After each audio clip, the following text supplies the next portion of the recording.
தென்னாடுடைய சிவனே போற்றி, எந்நாட்டவர்க்கும் இறைவா போற்றி. ஓம் நம சிவாய. அன்பு மீனராசி நண்பர்களுக்கும் தோழிகளுக்கும் பிள்ளைகளுக்கும் பெரியோர்களுக்கும் வணக்கம். இந்த தம்ப்நெயில பார்த்திருப்பீங்க, பணம் உன்னை தேடி வரும், வீரம் இனி உன்னிலிருந்து வரும், புகழ் இனி உனக்காக ஓடி வரும். இந்த தலைப்பை பார்க்கும்போதே உங்களுக்கு கொஞ்சம் மெய்சில் இருக்கும். ஒரு நிமிஷம் கண்ணை மூடி இந்த மூணும் உங்க வாழ்க்கையில நடந்தா நீங்க எப்படி இருப்பீங்க, உங்களுடைய ஸ்டேட்டஸ் எப்படி இருக்கும், உங்களுடைய வாழ்க்கை எப்படி இருக்கும், உங்களுடைய குடும்பம் எப்படி இருக்கும், பொருளாதாரம் எப்படி இருக்கும், கௌரவம் எப்படி இருக்கும், தோற்று போன சோர்ந்து போன வாழ்க்கையில விரக்தி அடைஞ்ச உங்களுக்கு இந்த காலகட்டத்தில் இந்த 3 விஷயமும் நடந்தா எப்படி இருக்கும் அப்படின்னு ஒரு நிமிஷம் கண்ணை மூடி யோசிச்சு பாருங்க. யோசிச்சுட்டா இது உங்க மனசுக்குள்ளார இறங்கிடும். உங்கள் எண்ணங்கள் தெளிவா இருக்கணும், உங்களுடைய சிந்தனை தெளிவா இருக்கணும், மனசு அமைதியா இருக்கணும். அப்படி ஒண்ணு நடந்தது அப்படின்னா எப்படி உங்க வாழ்க்கை மாறும்னு யோசிச்சு பாருங்க. அதுதான் உங்க வாழ்க்கையில இன்னும் 3 மாசத்துக்குள்ள நடக்க போகுது. உங்க வாழ்க்கையில எப்படி நீங்க ஜெயிக்க போறீங்க, உங்களது பிளஸ் என்ன, உங்களது மைனஸ் என்ன, அந்த மைனஸை எப்படி நீங்க பிளஸ்ஸா மாத்த போறீங்க, எப்படி உங்க வாழ்க்கையில ஜெயிக்க போறீங்க, எந்த தெய்வம் உங்களுக்கு கூட இருக்க போகுது, பரிகாரங்கள் என்ன, இன்னும் 3 மாசத்துல ஜெயிக்கிறதுக்கு இந்த கிரக அமைப்புகள் உங்களுக்கு ஒத்துழைப்பை கொடுக்குதா, இது எல்லாத்த பத்தியும் இந்த வீடியோல நம்ம தெளிவா பார்க்க போறோம். இந்த வீடியோவை கடைசி வரைக்கும் ஸ்கிப் பண்ணாம பாருங்க.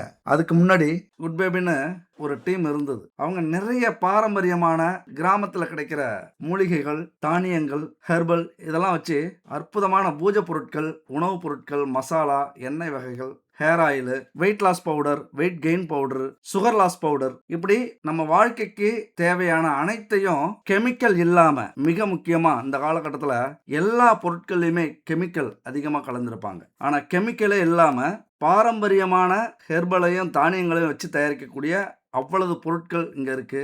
உங்களுடைய உடல்நிலையில் அக்கறை இருந்ததுன்னா இவங்கள்ட்ட கான்டாக்ட் பண்ணி வாங்கிக்கங்க. இவங்கள்ட்ட வெப்சைட்டும் இருக்கு, www.jaisan.in அப்படிங்கிற வெப்சைட்டும். இந்த நம்பருக்கு, வாட்ஸ்அப் நம்பருக்கு கான்டாக்ட் பண்ணலாம். 9043688626 இந்த நம்பருக்கு கான்டாக்ட் பண்ணி உங்களுக்கு தேவையான அனைத்து விதமான பொருட்களும் கெமிக்கலை கலக்காம பாரம்பரியமான பொருட்களை வச்சு தயாரிச்சிட்டு இருக்காங்க.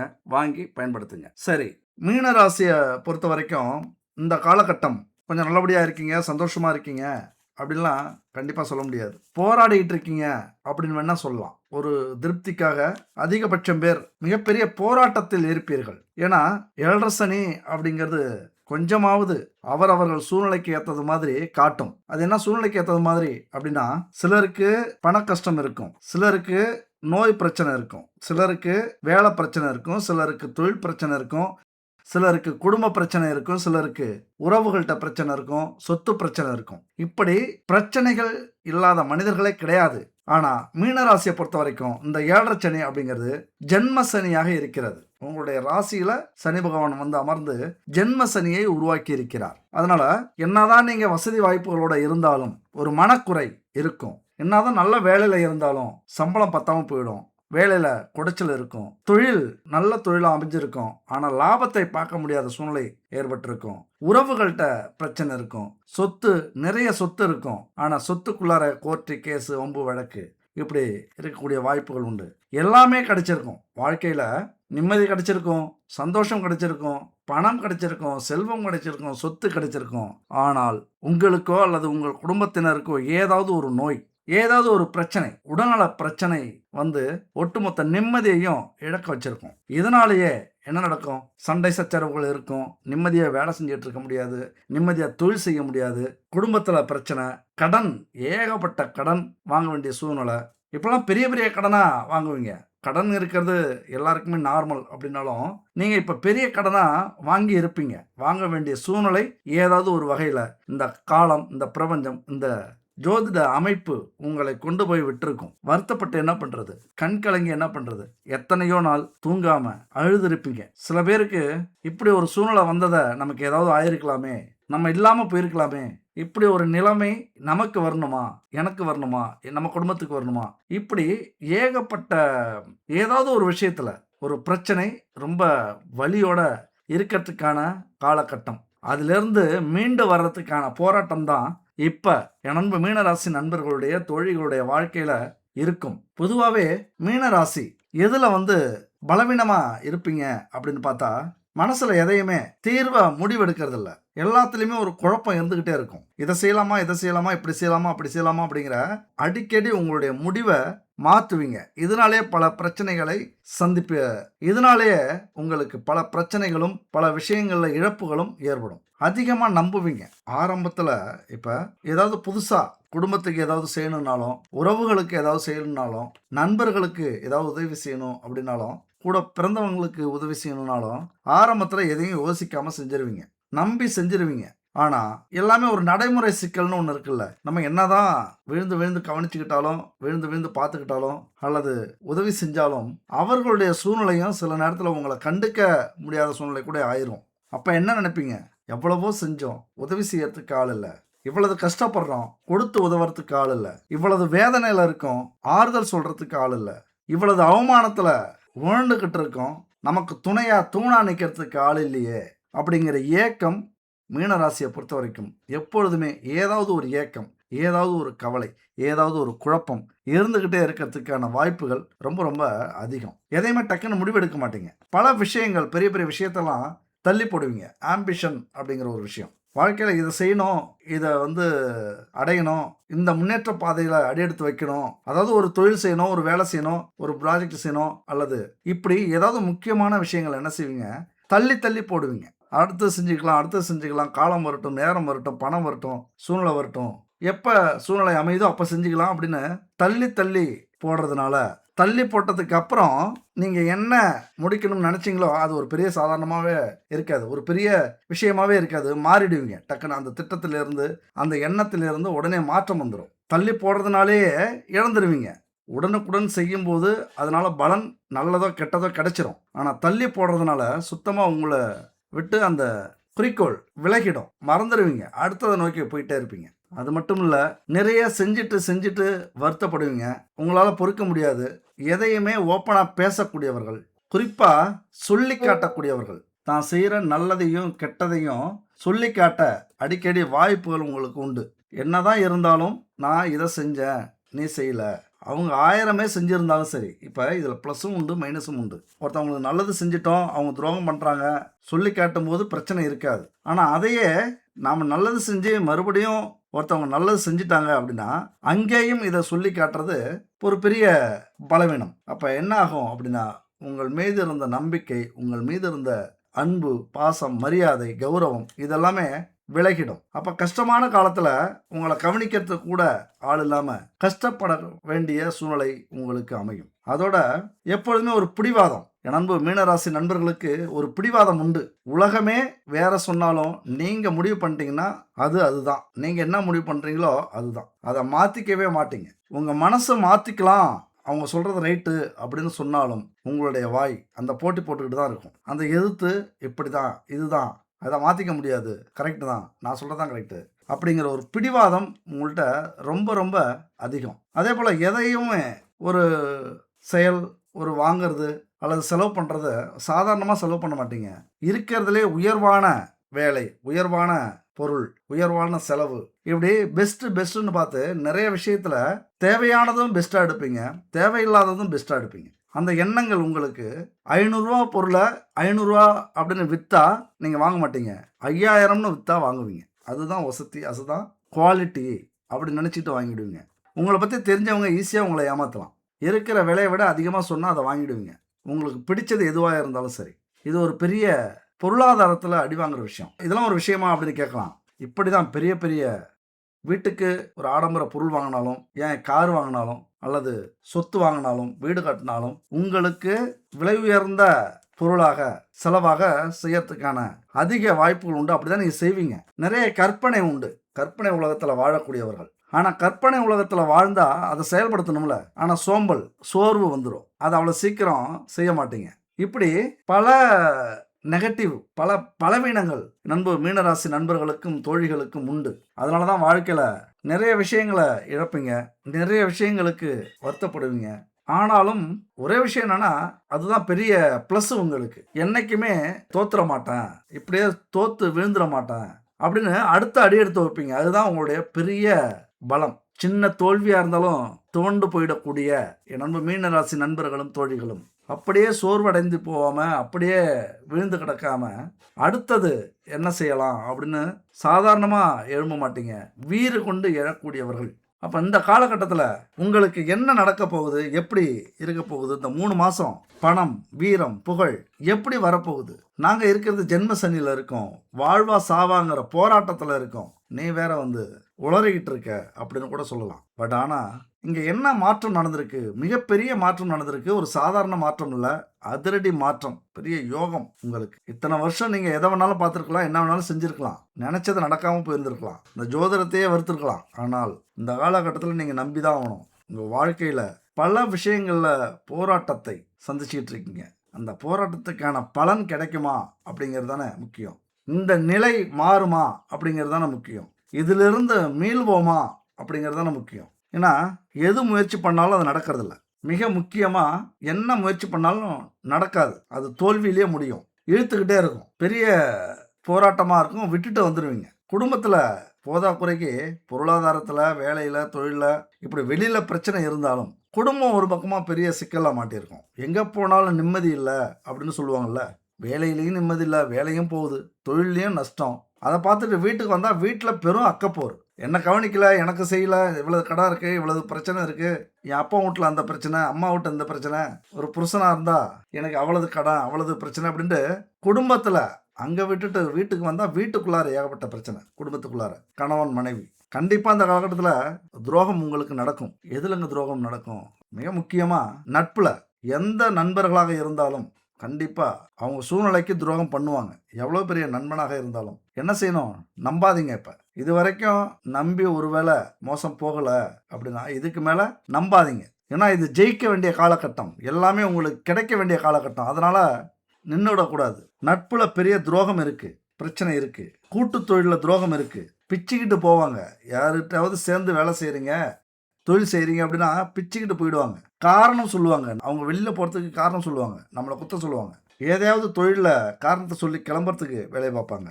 தொழில் பார்ட்னர்கள் மட்டுமல்ல, காதலன், காதலி வேற காதலனையோ வேற காதலியையோ தேடி போகிறதுக்கான வாய்ப்புகள் உண்டு. உங்களை குறை சொல்லிட்டு உங்கள்கிட்ட எதிர்பார்த்து கிடைக்காம வேற இடத்துல தேடி போகிறதுக்கான வாய்ப்பும் உண்டு. சரி, காதலை மட்டும்தானா அப்படின்னா கல்யாண வாழ்க்கையிலையும் அதுதான். நம்ம மீனராசி நண்பர்களே, தோழிகளே, 1000 பிரச்சனைகள் உங்களுக்கு இருந்தாலும் அதெல்லாம் உங்கள் கணவன் மனைவிக்கு தேவை கிடையாது. அது ஒரு பக்கம் இருக்கட்டும். அனுபவி ராஜா அனுபவி, இது இன்னொரு பக்கம். புதிய உறவுகள் அவர்களை தேடி வரும். நிறைய உங்கள்கிட்ட இருந்து எதிர்பார்ப்பாங்க. அது கிடைக்காதப்ப வெளியில் எதிர்பார்ப்பாங்க. காரணத்தை தேடுவார்கள். அவங்க சந்தோஷத்தை அனுபவிக்கிறதுக்கு. அல்லது இது எல்லாரையும் தப்பாக சொல்லிவிடக்கூடாது. நியாயமானவர்கள் இருப்பாங்க, குடும்பத்துக்காக உழைக்கிறவங்களும் இருக்காங்க. ஆனால் இது வரைக்கும் இல்லை அப்படின்னா அந்த வாய்ப்புகள் வர்றதுக்கான வாய்ப்புகள் உண்டு. அவர்களுக்கு வாய்ப்பு கிடைக்க வாய்ப்பு உண்டு. அதனால் குடும்பத்துக்கு என்ன தேவையோ அதை செய்து கொடுங்க.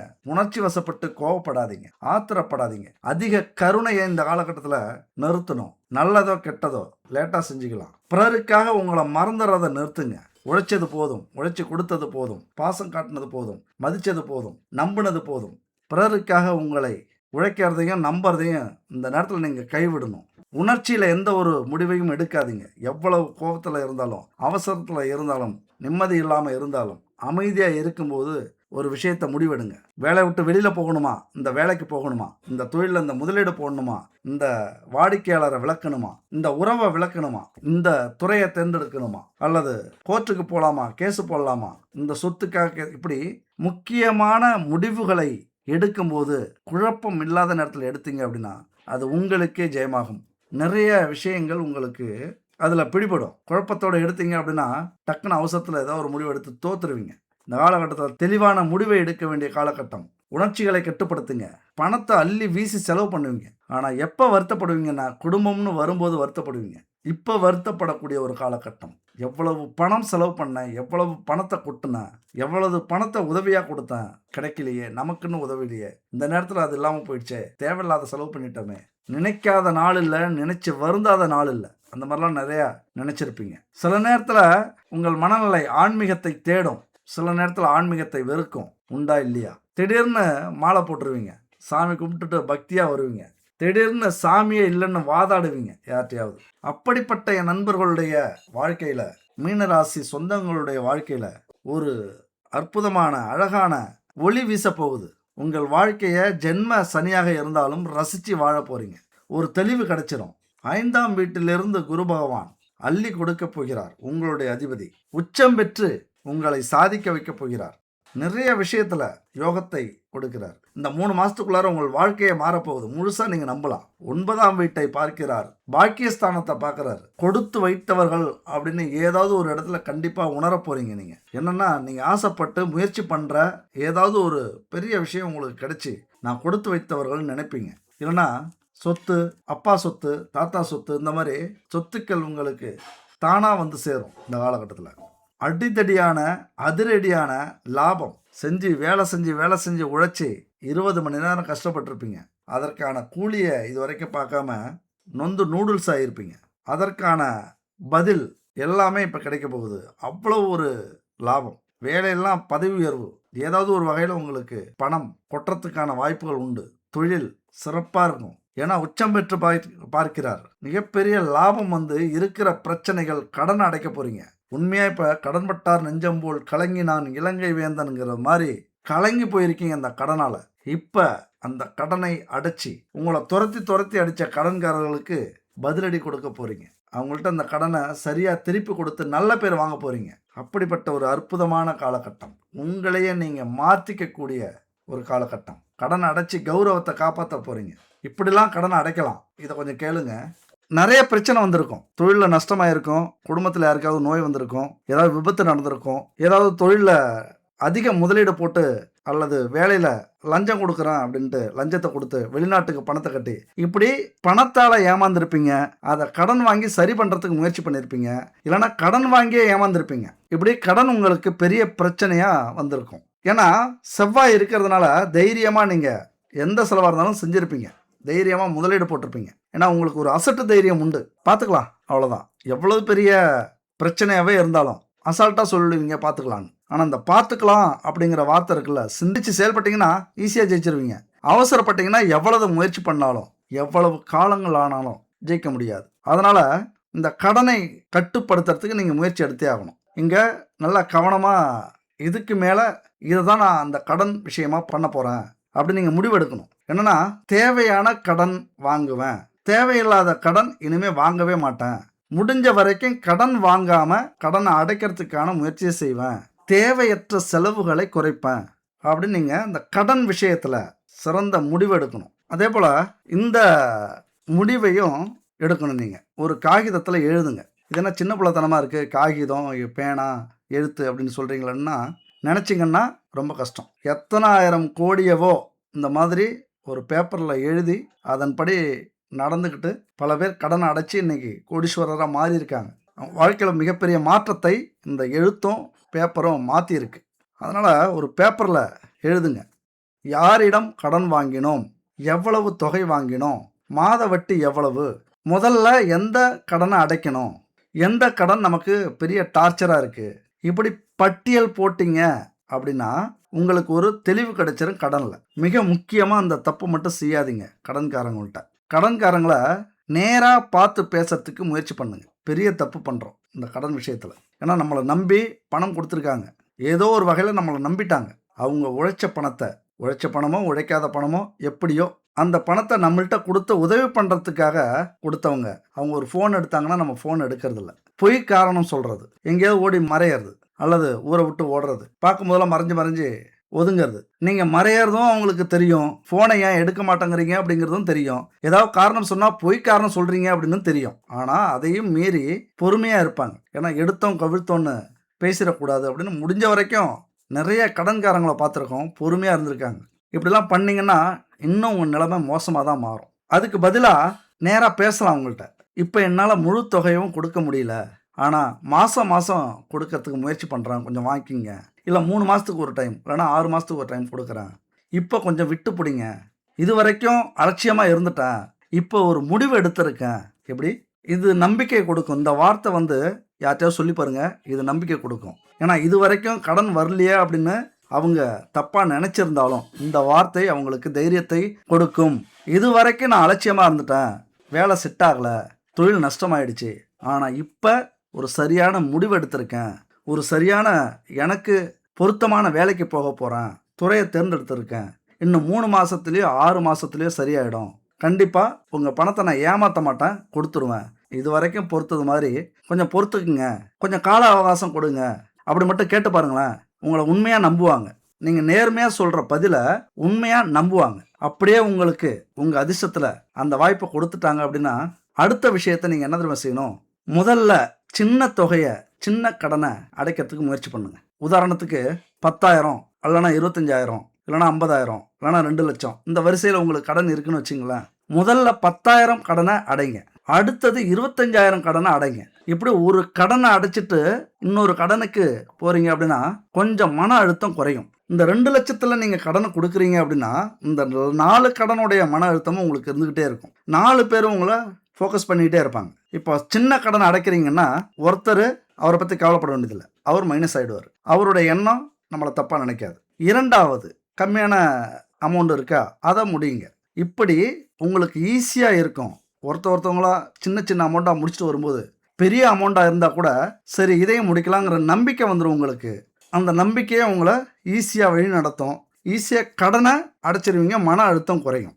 அடுத்தது இன்னொரு தப்பை எல்லாரும் பண்ணுறோம். பழைய கடனை அடைக்கிறதுக்கு புதிய கடனை நம்ம வாங்குகிறோம். இதை நம்ம பல பேர் செய்கிறோம். இதைத்தான் நம்ம செய்யவே கூடாது. இங்கே தான் நம்ம தடுமாறிடுறோம். ஏன்னா ஒரு கடனை வாங்கி இன்னொரு கடனை அடைக்கும்போது நமக்கு தைரியம் அதிகமாகிடும், அலட்சியம் அதிகமாகிடும். சரி அடைச்சிக்கலாம், அதான் இந்த பிரச்சனை இப்போ முடிஞ்சிச்சே அப்படின்னு. ஆனால் அது அங்கே பெருசாக வளர்ந்துக்கிட்டு இருக்கும். வட்டியோடு தான் கடன் வாங்கியிருப்பீங்க. 1,00,000 ரூபாய்க்கு 1,50,000 ரூபாய் கடன் வாங்கியிருப்பீங்க. 1,50,000 ரூபாய் கடன் கொடுத்துட்டு மீதி 25,000 நீங்கள் வேறு செலவில் போட்டிருப்பீங்க. 1 ரூபாய்க்கு 1.5 கடன் ஆகியிருக்கும். அதனால் என்ன நடக்கும்? அங்கே இன்னும் நமக்கு பிரச்சனை அதிகரிக்கும். இந்த விஷயத்த கடனை பொறுத்த வரைக்கும் செய்யாதீங்க. கூடுதல் வருமானம் ஒரு வேலையில் ஒரு தொழிலில் செய்கிறீங்கன்னா அதில் எப்படி இன்னும் கொஞ்சம் வருமானத்தை கூட்ட முடியும், அதுக்கு எந்தெந்த வகையெல்லாம் வழி இருக்குது, இன்னும் யாரை பார்க்கலாம், கடன் வாங்காமல் ஒரு சர்வீஸ்லேயோ அல்லது புதிய ப்ராடக்ட் சேர்த்தோ அல்லது பதவி உயர்வுக்காக கஷ்டப்படுறது. ஒரு வேலைக்கு இப்போ காலையிலேருந்து 6 மணி டு 1 மணி 2 மணி வேலைன்னா அதுக்கு மேலே ஏதாவது வேலை செய்யலாமா அப்படின்னு யோசிக்கலாம். 9 to 6னா நைட்டில் ஒரு 2 மணி நேரம் 3 மணி நேரம் வேலை செய்யலாமா, அதுக்கு மேலே அந்த கடனை அடைக்கிறதுக்கு உழைக்கலாம். ஒரு தொழில் செய்கிறீங்க அப்படின்னா அதில் சர்வீஸ் மூலயமா முதலீடு போடாமல் ஏதாவது தொழில் செய்யலாமா அப்படின்னு பார்க்கலாம். ஃப்ரீலான்ஸ் வேலை, பார்ட் டைம் வேலை, ஆன்லைன் சேவை, இப்படி உங்களுக்கு அந்த பணத்தை கொண்டு வர்றதுக்கு சில அடிஷ்னல் வேலையை பார்க்கலாம். மன அழுத்தத்தை முதல்ல கட்டுப்படுத்துங்க. கடன் பிரச்சனை இருந்தால் நமக்கு பெரிய அவமானம்னு நம்ம நினைக்க வேண்டிய அவசியமே இல்லை. கடன் பட்டார் நெஞ்சம் போல் கலங்கினான் இலங்கை வேந்தான் அப்படிங்கிற பழமொழியே இருக்குது. இங்கே யாரு கடன் படலை, நம்மளை வழி நடத்துகிற அரசாங்கமே கடன் பட்டிருக்கு. ஊரில் 199 பேர் கடனாளியாக தான் இருப்பாங்க. கோடீஸ்வரன்லாம் கடனில் தான் இன்னைக்கு தொழிலை பண்ணிகிட்டு இருக்காங்க. அதனால் கடன் வாங்கிறது பெரிய பிரச்சனையே கிடையாது. உங்கள் மதிப்பையும் கௌரவத்தையும் எந்த விதத்துலையும் அது குறைக்காது. பல வெற்றியாளர்கள் பெரிய கடனை அடைச்சிட்டு இன்னைக்கு ஜெயிச்சுக்கிட்டு இருக்காங்க. ஆனாலும் கடனாளியாக இருக்காங்க அவங்க லெவலுக்கு. அதுதான் அவங்களுடைய ப்ளஸ் பாயிண்ட். அடைக்கிற அளவுக்கு கடன் வாங்கிப்பாங்க, அதை சரியாக அடைச்சிட்டு வருவாங்க. அதனால் ரொம்ப இந்த கடனில் அதிக நேரம் பேசிட்டோம். இருந்தாலும் ஒரு மனுஷனுக்கு கடன் பிரச்சனைங்கிறது பெருசு. அதனால் கொஞ்சம் அதிகமாக இந்த வீடியோவில் பேசியிருக்கோம் கடனை பற்றி. நீங்கள் மொத்தம் கடன் எவ்வளவு, எத்தனை பேர்கிட்ட கொடுக்கணும், மாத வருமானம் எவ்வளவு, மாத செலவு எவ்வளவு, இதெல்லாம் கணக்கு பண்ணி இந்த கடனை கொடுக்க ஆரம்பிச்சிங்கன்னா ஈஸியாக கடனை அடைச்சிடலாம். சரி, மீனராசி நண்பர்கள், உங்கள் வாழ்க்கையில் தெளிவான முடிவையும் தெளிவான மனிதராக தெளிவான மனுஷியாக மாற போகிறீங்க. ஏன்னா உங்கள் ராசியை உச்சம் பெற்ற குரு பகவான் பார்க்கிறார். இருக்கிறத விட பார்க்கறதுக்கு கோடி புண்ணியம் உண்டு. எத்தனை பிரச்சனைகள் இருந்தாலும் அத்தனையும் நிவர்த்தி செய்யும். எவ்வளவு குழப்பம் இருந்திருக்கும், கௌரவம் இழந்திருப்பீங்க, நீங்கள் கலராக இருந்தால் கூட கருப்பாக இருப்பீங்க. உங்களுடைய மனவேதனையை உங்களுக்கு நோயை கொடுத்துருக்கும். ரொம்ப ஆக்டிவாக இருந்த நீங்கள் சோர்ந்து போயிருப்பீங்க, ஆளே டோட்டலாக மாறி போயிருப்பீங்க. ஒரு உண்மை சம்பவம், ஸ்கூலில் படித்த ஃப்ரெண்டை ஒரு 3 வருஷம் கழித்து நான் பார்க்குறேன். ஸ்கூலில் அவ்வளவு ஆக்டிவாக இருப்பான், ஸ்டைலாக இருப்பான், அழகாக இருப்பான், பேச்செல்லாம் கணீர்னு துல்லியமாக இருக்கும், எந்த ஒரு குழப்பமே இருக்காது, அவ்வளவு தெளிவாக இருக்கும் பேச்சு. 3 வருஷம் கழிச்சு ஒரு ஃபஸ்ட் ஸ்டாண்டில் பார்க்குறான், ஆளே மாறி போயிட்டான். ஃபேஸெல்லாம் இந்த வெயிலில் கடந்தால் எப்படி இருக்கும், ஒரு அப்படியே புளியாக கொஞ்சம் கருப்பாக, ஆள் ஊறி போய் நல்லா வெயிட் ஏறி ஆள் டோட்டலாக மாறிட்டான். எனக்கு ஷாக் ஆகிடுச்சு. 20 வயசு 21 வயசுக்காரன் 35-40 வயசுக்காரன் மாதிரியே இருக்கான். என்னன்னு கேட்டேன், வெளிநாட்டுக்கு போனேன், அவ்வளவு கஷ்டம். சரி, கஷ்டத்துக்கு உடம்பு இழைச்சி தானே வரணும், ஆனால் என் வேலை அப்படி, சரியாக தூங்கலை, சரியாக சாப்பிடல, கிடைக்கிறத சாப்பிட்டோம் பசிக்கு, என்னுடைய இது எல்லாமே மாறி போயிடுச்சு அப்படின்னா. அது அந்த கால சூழ்நிலை அந்த மாதிரி.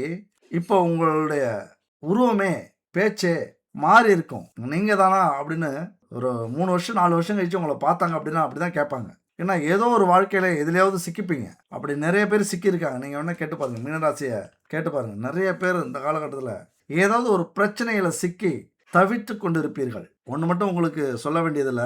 எல்லாமே உங்களுக்கு தெரியும். ஏன்னா நீங்களே 1000 பேருக்கு பாடம் எடுக்கக்கூடியவர்கள். மீனராசி குரு பகவான் அதிபதி. 1000 பேருக்கு குருவா இருப்பீங்க. உங்க வாழ்க்கையில கண்டிப்பா யாருக்காவது பாடம் எடுப்பீங்க. உங்களுக்கு சொல்லி தெரிய வேண்டியதில்ல. ஆனால் ஜோதிடத்த பொறுத்தவரைக்கும் உங்களுக்கு தெரியாத விஷயங்கள் நெறைய உண்டு. நெறைய விஷயத்துல நீங்க முடிவெடுக்கணும் இந்த காலகட்டத்தில. இந்த ஒரு 3 மாசத்துல முடிவெடுக்கிறீங்க அப்படின்னா, எங்கேயோ போயிடுவீங்க. கண்டிப்பா பணம், வீரம், புகழ் இதெல்லாம் உங்கள தேடி வரக்கூடிய ஒரு அற்புதமான அமைப்பு காலகட்டம் இது. உங்கள் குரு பகவான் உச்சம் பெற்றிருக்கிறார். இந்த 3 மாசத்துல நீங்க ஆரம்பிக்கல, இந்த 1 வருஷத்துல நீங்க ஜெயிக்கல அல்லது புகழ் அடையல, பணத்த சம்பாரிக்கல அப்படின்னா, இப்படியான ஒரு வாய்ப்பு இன்னும் 15, 20 வருஷத்துக்கு கிடைக்காது. இந்த வயசு கிடைக்காது. இந்த சூழ்நிலை கிடைக்காது. அடுத்த 7.5 சனிலலாம் இன்னும் பலம் அதிகமா இருக்கலாம். வீரியம் அதிகமா இருக்கலாம். அதோடைய தாக்கம் சனி பகவானுடைய தாக்கம். ஏன்னா அந்த 10 வருஷத்துல, இன்னும் 12 வருஷத்துல என்ன செய்ய போறோமோ, யாருக்கு என்ன நல்லது செஞ்சோம்னா தப்பிச்சுருவோம். யாருக்கு என்ன கெடுதல் நம்மள அறியாமலே நெறைய கெடுதல் செஞ்சிடலாம்ல. நெறைய பேரு வாழ்க்கையில ஏதாவது பண்ணிட்டோம் அப்படின்னா, அந்த பாவம் சேர்ந்து இன்னும் கொடுமையை அனுபவிக்க வச்சுரும் சனி பகவான். அதனால இந்த 1 வருஷத்த என் அன்பு மீனராசி சகோதர, சகோதரிகள் பயன்படுத்திக்கங்க. தெளிவான இலக்கை நிர்ணயிங்க. இதுதான் நம்ம செய்ய போறோம். இதுதான் நமக்கு தேவை. இத கண்டிப்பா முடிப்போம். இந்த இலக்கை நிர்ணயம் செஞ்சிருங்க. உணர்ச்சிய கட்டுப்படுத்திக்கங்க. பெருசா காட்டிக்காதீங்க. நல்லதோ, கெட்டதோ ஒரே மாதிரியா இருங்க. உங்க லட்சியத்தை நோக்கி உங்களுடைய உணர்ச்சிகள் இருக்கட்டும். எதுக்குமே உணர்ச்சிய காட்டிக்காதீங்க. கோபமா அடங்குங்க. சந்தோஷமா அனுபவிங்க. சந்தோஷம் வர நேரத்துல மிக பெருசா அனுபவிங்க. உங்களுக்குள்ளாரே ஒரு மாற்றம் வரும். செல்கள்லாம் மாறுபடும். ஒரு உற்சாகத்தை அதிகமா அனுபவிங்க. சோகத்தையோ, கோபத்தையோ குறைச்சுக்குங்க. பணத்தை சேமிக்க கத்துக்குங்க. இந்த காலகட்டத்தில சேமிக்கிறது தான் உங்களுக்கு அடுத்தது வாழ்க்கை முழுவதும். எவ்வளவு பணம் வந்தாலும் நீங்க பாட்டுக்கு செலவு பண்ணிட்டே இருப்பீங்க. ஒரு ராஜா மாதிரி வாழ ஆரம்பிச்சுருவீங்க. உங்கள்ட்ட பணம் வந்தாலே நீங்க சும்மா இருக்க மாட்டீங்க. உங்கள ராஜாவா நெனச்சு நெறைய அன்னதானம் செய்றது, நெறைய செலவு பண்றது, நெறைய பொருள் எடுக்கிறது. சேமிப்பை கடைபிடிக்க வேண்டிய காலகட்டம். சேமிக்க, சேமிக்க அதாவது சந்தோஷத்த கெடுத்துட்டு, நிறுத்திட்டு சேமிக்க வேண்டிய அவசியம் கிடையாது. நல்லா தெரிஞ்சுங்க. இன்னைக்கு நெறைய பேரு செய்ற ஒரு மடத்தனம் அப்படின்னு சொல்லலாம். எவ்வளவுதான் சம்பாரிச்சாலும், எவ்வளவு பணம் இருந்தாலும், சொத்து இருந்தாலும், அந்த ஸ்கூட்டில தான் போவாங்க. நடந்து தான் போவாங்க. ஒரு சின்ன கார் வாங்கிப்பாங்க. இல்லன்னா சின்ன வீடு கட்டிப்பாங்க. சொத்த பார்த்தா நெறையா இருக்கும். எங்க ஊர்லாம் கிராமம். நெறைய பேர பார்த்துருக்கோம். அப்படியே லுங்கிய கட்டிக்கிட்டு துண்ட தோள்ல போட்டு போயிட்டுருப்பாங்க.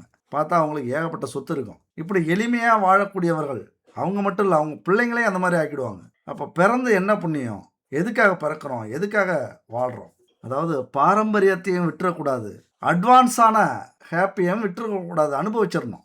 எதை எந்தெந்த காலகட்டத்தில் எப்படி எவ்வளவு அனுபவிக்கணுமோ அத அனுபவிச்சிரணும். தேவையில்லாத செலவ நிறுத்திட்டு, தேவையான அனுபவத்த, ஒரு சந்தோஷத்த கண்டிப்பா நம்ம வசதிக்கு ஏத்த மாரி ஒரு வீடு, ஒரு காரு, ஒரு இடத்துக்கு போறது, கோவில் குளத்துக்கு போறது இப்படி கண்டிப்பா வச்சுக்கலாம். ஆனால் அதையும் மீறி மீனராசி நண்பர்களோ, தோழிகளோ நிறைய தேவையற்ற செலவுகள், தேவையற்ற நபருக்கு செலவு பண்றது, இதெல்லாம் குறைச்சுக்கலாம். ஒரு செருப்பு வாங்குனீங்கன்னா 3000, 4000 வாங்குவீங்க. கால்ல கிடக்கிற செருப்பு எதுக்குய்யா அவ்வளது? ஒரு ட்ரெஸ்ஸு 3000, 4000 6 மாசத்துல, 1 வருஷத்துல போட்டுக்கிற ட்ரெஸ்ஸு. எத எடுக்கணும்? ஒரு எலக்ட்ரானிக் பொருள எடுக்கலாம். அதுல தரம் பார்க்கலாம். ஆனா ஒரு ட்ரெஸ்ஸுல என்ன பார்க்க போறீங்க தரத்த? 500, 600க்கு 1000க்கு எடுக்கிற ட்ரெஸ்ஸெல்லாம் 5000 லெவலுக்கு இருக்கும். இன்னைக்கெல்லாம் நல்லாருக்கு. 6 மாசம், 1 வருஷம் போட்டுட்டு தூக்கி போடுறது. அடுத்த ட்ரெஸ் மாத்திக்கலாம். கேட்டா, இதெல்லாம் 2 வருஷம், 3 வருஷத்துக்கு கசங்காம இருக்கும். சாயம் போகாது. ஏன் 3 வருஷமா ஒரு ட்ரெஸ்ஸ போட்டு என்ன பண்ண போற? ஏன் ட்ரெஸ்ஸ மாத்தி தான் போட்டுக்கிட்டான்னா? இல்ல. குவாலிட்டி முக்கியம். நல்லா வாழுங்க குவாலிட்டி வச்சுக்கிட்டு. இப்படி நிறைய மீனராசி நண்பர்களை, தோழிகள நான் பார்த்துருக்கேன், கேட்டுருக்கேன். அதனால இதெல்லாம் பெரிய ஒரு ப்ராப்ளம். செய்ய வேண்டியதை செஞ்சா எந்த பிரச்சனையும் கிடையாது. செய்யாதத செய்யும்போது அப்புறம் வருத்தப்படுவாங்க. அதே நபர்கள் வருத்தப்பட்டத பார்த்துருக்கேன். எவ்வளவு செலவு பண்ணோம்? ஒரு இடத்த வாங்கி போடாம விட்டுட்டோம். ஒரு வீட்ட கட்டாம விட்டுட்டோம். இப்படி நிறைய வருத்தப்பட்ட நபர்களை நிறைய பார்த்தாச்சு. அதனால தேவையான செலவு பண்ணுங்க. மிக முக்கியமா இந்த ஆன்மீகத்துல நம்பிக்கை நிறைய நேரத்துல இருக்காது. திடீர்னு ஒரு நாள் வரும். அப்படிலாம் வச்சுக்காதீங்க. எப்பொழுதுமே இறை வழிபாடு அப்படிங்கிறது உங்களுக்கு ரொம்ப முக்கியம். மீனராசினாலே குரு பகவான் இறைவனுக்குரிய அதிபதி. தேவகுரு அவர். எந்த அளவுக்கு இறை வழிபாடு, ஆன்மீக சிந்தனை, ஆன்மீக வழிபாடு உங்கள்கிட்ட இருக்கோ அந்த அளவுக்கு உங்கள் வாழ்க்கையில் எவ்வளவு கஷ்டங்கள் வந்தாலும் அதை சமாளித்து போகக்கூடிய தைரியம், தன்னம்பிக்கை, ஒரு உற்சாகம் உங்கள்கிட்ட இருக்கும். நிறைய கோவிலுக்கு போங்க, நிறைய சாமி கும்பிடுங்க, ஆன்மீக பயணத்தை எடுங்க, வாய்ப்பு கிடைக்கும் போதெல்லாம் வீட்டில் வழிபடுங்க. இது மீனராசி நண்பர்களுக்கு வாழ்க்கையில் வெற்றி பெறுவதற்கான மிகப்பெரிய துணையாக இருக்கும் இந்த ஆன்மீக வழிபாடு.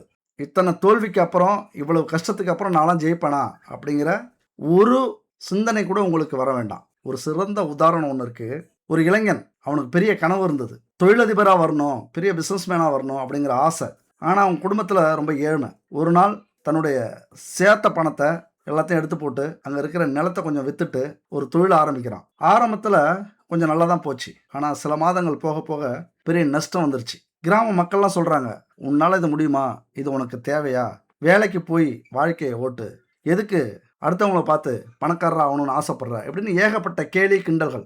ரொம்ப மனசு வருத்தப்படுறான். நம்ம ஜெயிக்கணும்னு தானே ஆசைப்பட்டோம், நம்ம பணத்தை போட்டு தானே தொழில் ஆரம்பித்தோம் அப்படின்னு. ஆனால் அவருடைய தந்தை ஒரு வார்த்தை சொல்கிறார், தோல்வி உன்னை தண்டிக்க வரல, உன்னை முடக்க வரல, உனக்கு கற்றுக் கொடுக்குற ஆசானா வந்திருக்கு, என்ன கற்றுக் கொடுத்ததுன்னு நீ பாரு அப்படிங்கிறார். அந்த வார்த்தை அந்த இளைஞனுடைய வாழ்க்கையை மாத்துச்சு.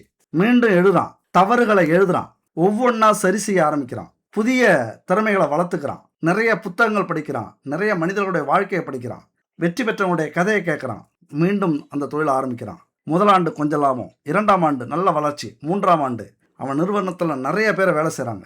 ஒரு நாள் அவனை கேலி செஞ்ச மக்களே, அருண் எப்படியாவது வருவான்னு எனக்கு தெரியும், அருண் எப்படி இவ்வளவு பெரிய வெற்றி அடைஞ்சான் அப்படின்னு புறாமப்படுறாங்க, வியப்பாகிறாங்க, ஆச்சரியப்படுறாங்க, அதிர்ச்சி அடைகிறாங்க. அதனால் உங்களுடைய வெற்றி அப்படிங்கிறது முதல்ல தோல்வி தான் வரும். அந்த தோல்வியை பார்த்தே நிறைய பேர் நம்ம அதுக்கப்புறம் முயற்சியை பண்ண மாட்டேங்கிறோம். அவன் சொன்னானா ஊர் மக்களுக்கு, நான் வெற்றி பெற்றதுக்கு காரணம் என்னுடைய முயற்சி மட்டும் இல்லை, நான் சந்தித்த தோல்வி தான், அந்த தோல்வி கற்றுக் கொடுத்த பாடம் தான் இந்த வெற்றி அப்படின்னு சொன்னானா. அதனால் மனுஷனுக்கு வெற்றி பெற்றால் மட்டும் உற்சாகம் வர்றதில்ல, தோல்வி அடைஞ்சாலும் உற்சாகம் வரணும். அப்போ தான் மனுஷன் வாழ்க்கையில் மிகப்பெரிய வெற்றி அடைய முடியும். கடைசியாக ஒரு பரிகாரம், இது மிகப்பெரிய ஒரு அற்புதமான பரிகாரம், பஞ்சகவ்ய விளக்கு பரிகாரம். இது மிகப்பெரிய அற்புதமான ஒரு பரிகாரங்க. வீட்டில் இருக்கிற எதிர்மறை சக்திகளை குறைக்கும், கடன் தொல்லை குறையும், தொழில் பணவரவு அதில் இருக்கிற தடை நீங்கும், குடும்ப ஒற்றுமை அதிகரிக்கும், மன அமைதி, தெய்வ அருள் கிடைக்கும், குலதெய்வத்தின் அருள் கண்டிப்பாக கிடைக்கும், செவ்வாய் தோஷம் இருந்ததுன்னா நீங்கும், தைரியம் அதிகரிக்கும், மகாலட்சுமி அருள் கிடைக்கும், பணவரவு, அமாவாசை பௌர்ணமி அன்னைக்கு பித்ரு தோஷம் நீங்கும், குடும்பத்தில் மிகப்பெரிய நன்மை கிடைக்கும். இந்த பஞ்சகவ்ய விளக்கை ஏற்றுனீங்க அப்படின்னா, பால், தயிர், நெய், கோமியம், சாணம் இதெல்லாம் சேர்த்து செஞ்ச அந்த விளக்கு இருக்குல்ல, பஞ்சகவ்ய விளக்கு, எப்போ ஏற்றணும் அப்படின்னு பார்த்தீங்கன்னா, செவ்வாய்க்கிழமை காலையில் மாலையில், வெள்ளிக்கிழமை காலையில் மாலையில். எப்படி ஏற்றணும்? வீட்டை சுத்தப்படுத்திங்க, காலையில் குளிச்சுக்குங்க, பச்சரிசி கோலமாவால் கோலம் போட்டுங்க வாசலில். எப்பொழுதுமே பூஜை செய்யும்போது கொஞ்சம் கோலம் போட்டுக்கிறது நல்லது. பச்சரிசி மாவால் கோலம் போடுறது, மண்ணால் கோலம் போடாதீங்க. அப்படி உங்களுக்கு பச்சரிசி மாவு உங்களால் தினமும் அரைச்சி போட முடியல அப்படின்னா இந்த நம்பரை கான்டெக்ட் பண்ணுங்கள். ஜெய்சான், இவங்க பச்சரிசி மாவால் கோலை கட்டி தயாரிக்கிறாங்க. பஞ்சகாவிய விளக்கு இருக்குது, பஞ்சதெய்வ எண்ணெய் கிடைக்குது, நெய் கிடைக்குது. இப்படி குடும்பத்துக்கு தேவையான ஊறுகாய், மசாலா, ஹெல்த்து ப்ராடக்ட்டு, இப்படி நிறைய விஷயங்கள் இயற்கையான தானியங்களை வச்சு, மில்லட்ஸை வச்சு, ஹெர்பலை வச்சு தயாரிக்கிறாங்க. இவங்கள்ட்ட வாங்கி பயன்படுத்துங்க. சரி, பூஜை அறையை சுத்தம் பண்ணிக்கங்க, வாசலில் விளக்கு வச்சுக்கிங்க, நல்லெண்ணெய் இல்லைன்னா நெய் தீபம் ஏற்றிங்க, சுத்தமான நெய்யாக இருக்கட்டும். பருத்தி திரி பயன்படுத்துங்க. கிழக்கு இல்லைன்னா வடக்கு நோக்கி இந்த பஞ்சகவ்ய விளக்கை ஏற்றுங்க. எத்தனை விளக்கு ஏற்றணும்னா 3 விளக்கு. இந்த விளக்கை ஏற்றிக்கிட்டு குலதெய்வத்தை வணங்கிங்க, அடுத்தது சிவபெருமானை வணங்கிங்க, இஷ்ட தெய்வங்களை வணங்கிங்க. அதுக்கப்புறம் 21 முறை இந்த மந்திரத்தை சொல்லுங்க. ஓம் சரவண பவ அப்படிங்கிற மந்திரத்தை சொல்லுங்க. இந்த பரிகாரம் மன நம்பிக்கை, முதல்ல நீங்கள் நம்பிக்கை வைக்கணும். மன நம்பிக்கை வச்சாதான் இந்த விஷயங்கள்லாம் உங்களுக்கு பலமாக நடக்கும். எண்ணங்கள் தான் முதல் வெற்றி, அடுத்தது தான் எல்லாமே. இதனால் பெரிய பிரச்சனைகள்லாம் தீர்றதுக்கான வாய்ப்புகள் மிக அதிகம் உண்டு. இன்னொரு விஷயம் ஞாபகம் வச்சுக்கங்க, பரிகாரங்கிறது நாம் நினைக்கிறது மாதிரி சாதாரண விஷயம் கிடையாது. நமக்கு மேலே ஒரு சக்தி இருக்குது, அந்த சக்தியை நமக்கு பக்கபலமாக துணையாக அழைக்கிறது தான். நம்பிக்கை இருந்தால் அது கூட வரும், நம்பிக்கை இல்லைன்னா அந்த நம்பிக்கை வர வரைக்கும் அது காத்திருக்கும். ஏன்னா அழையா விருந்தாளியாக வரக்கூடாதுல்ல. அந்த நம்பிக்கை உங்களுக்கு எப்போ வரும்? கஷ்டம், துன்பம், துயரம், ஐயோ போச்சே அப்படின்னு அந்த மாதிரியான கஷ்டங்கள் வரும்போது இறைவனை தேடுவீங்க. அந்த அளவுக்குலாம் போக வேண்டாம். ஒரு குறைஞ்ச கஷ்டத்துலேயே இந்த மாதிரியான காலகட்டத்திலே முயற்சி பண்ணுங்கள். விளக்கு ஏத்துறது அப்படிங்கிறது, இந்த ஆன்மீக சிந்தனை அப்படிங்கிறது மனசுக்கு ஒளி கொடுக்கக்கூடியது. வாழ்க்கைக்கு ஒளி கொடுக்கக்கூடியது. கோடீஸ்வரர்கள்லாம் பெரிய தைரியசாலி, அதிர்ஷ்டசாலி அப்படின்னு நினைப்பீங்க. ஆனா உண்மை அது இல்ல. பணம் இருக்கும் மனிதரிடம் மனம் இருப்பதில்லை. மனம் இருக்கும் மனிதரிடம் பணம் இருப்பதில்லை. பணம் படைத்த வீட்டினிலே வந்ததெல்லாம் சொந்தம். பணமில்லாத மனிதருக்கு சொந்தம் எல்லாம் துன்பம்.